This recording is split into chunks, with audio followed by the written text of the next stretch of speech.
asked them for the number they received the call and reports from. And when I saw who it was, my mind exploded with anger. I took a cab, reached Ashley's place, and barged into her house. You called the admission office and told them that my mom was sick and I won't be attending the interview? Don't even try to lie to me. I have proof. My mom was sick, Ashley. You could have told me that at least. Instead, you used that against me. Hold on, I think there's some confusion. Why would Ashley do that? Ask her! And suddenly, Ashley's face twisted into rage. Yes, ask me. Ask me why I'd go out of my way to make your life miserable, Blair. It's 'cause I hate you! There, I said it. I hate you! First, you were my best friend, and you chose to date the person I hate most! My doofus brother! It was bad enough my parents always chose him over me, but even you? Also, I couldn't stand how perfect your life was. You have a football jock boyfriend. Everybody loves your art. Everybody loves everything about you. Heck, even the boy I likes you more. I didn't want to go to college and be second to you again. So I told your mom about your art school plans, hoping she'd stop you. And when she failed, I used the pictures and did what I had to. I can't believe I trusted you. I thought you were my best friend. How can you do this to me? You've shattered everything we had. I never want to see you again. We're done. Don't think I'll cry over it. I'm going to NYU, Blair. I'll make new friends. You disgust me. Whatever. Morning, as I was watching the news, I saw a picture of Ben's father shaking hands with some thug. In the latest Hollywood drama, the famous businessman, also known as Ben's father, is allegedly smuggling illegal goods and accepting bribes. Does this mark the fall of his empire and possibly Ben's reputation and career too? As I watched in horror, I suddenly noticed Lola standing behind the couch, a huge, evil smirk on her face, and the realization washed over me. Lola was somehow behind this. Lola! My scream shook the house, and I turned around to pounce on her. Even Dad, who hadn't come out of his room in ages, came out running as we rolled around on the floor. How dare you humiliate Ben and his family like that? What did you do? Just use some AI-generated images. Ow! Calm down, will you? I'm doing what's best for you. This is what's best for me? Ruining my relationship and someone's life? How could you do that? Ben was nothing but nice to you. I've been nothing but nice to you.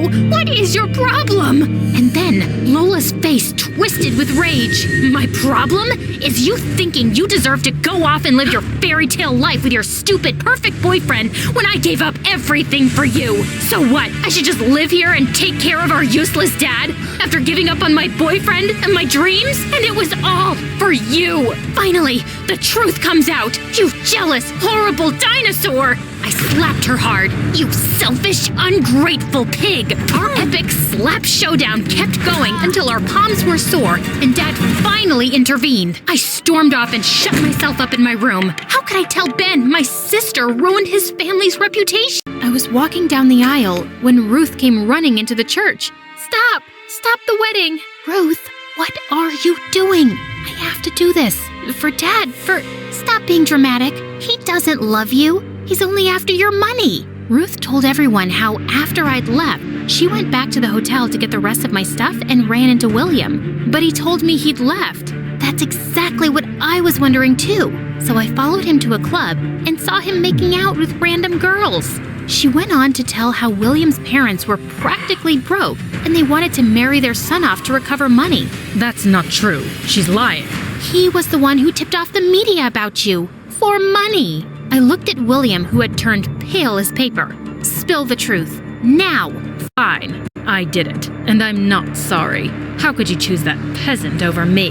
I'm royalty. I slapped his face hard. I swear to God, if you say royalty one more time, I will have your sorry butt arrested. Now, if you have an ounce of shame, take your parents and get out. And he had some shocking news for me.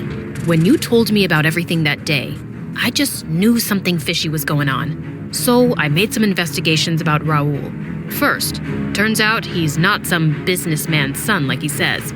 He just works for a small medical company. So I guess he knows plenty about drugs. What? What are you saying? Raul added something to my water?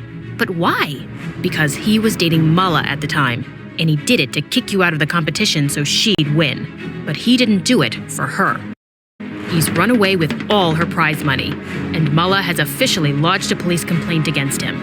So, Mom didn't give me the drugs? No, she didn't. I know she's been tough on you, but that just didn't sound like my sister. Uncle Raj said he'd located Raul, and I was there when the police arrested him. As he was being taken away, I couldn't resist giving him a kick, too. Why? Suddenly, Catherine turned to me with angry, bloodshot eyes. Because this crown belongs to me. It should have gone to my dad after his brother fell sick. But you, Queen, you snatched it away. My father lived in misery all his life when he was the rightful king. So that's why you came back, for the crown. Of course. You thought I came here to be friends with your sorry butt? Please. I hired this butthead so I could somehow ruin your reputation in front of the court, and your mom would banish you from the throne on her own. I would have succeeded if this jerk wouldn't have barged in. I'm gonna kill you when I'm the queen.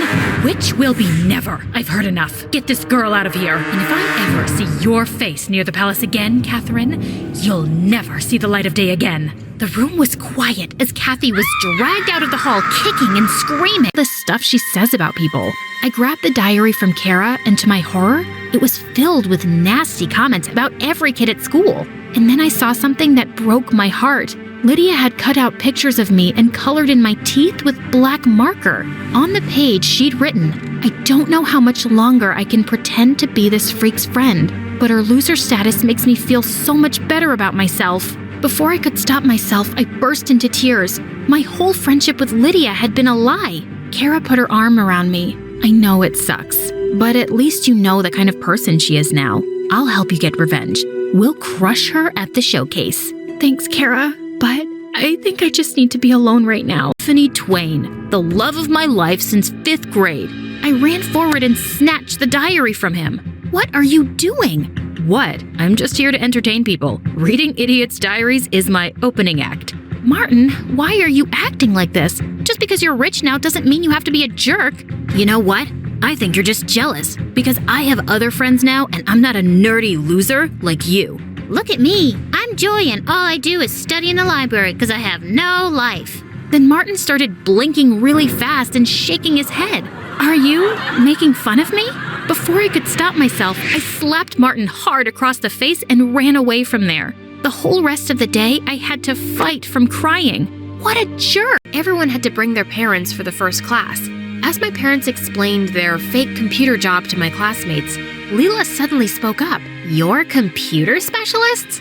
Well, that's not what your daughter says. In fact, she makes up these tall stories about how you're undercover detectives who testified against the mobsters and now you're on the run. Clearly, Annabelle has a lying and attention-seeking problem." My parents' faces turned white, and I just couldn't believe Leela had announced my secret. They signaled at me to come out, and Leela leaned over and whispered, "See you never again." My parents were furious that I told Leela everything. "I'm so sorry. I thought I could trust her."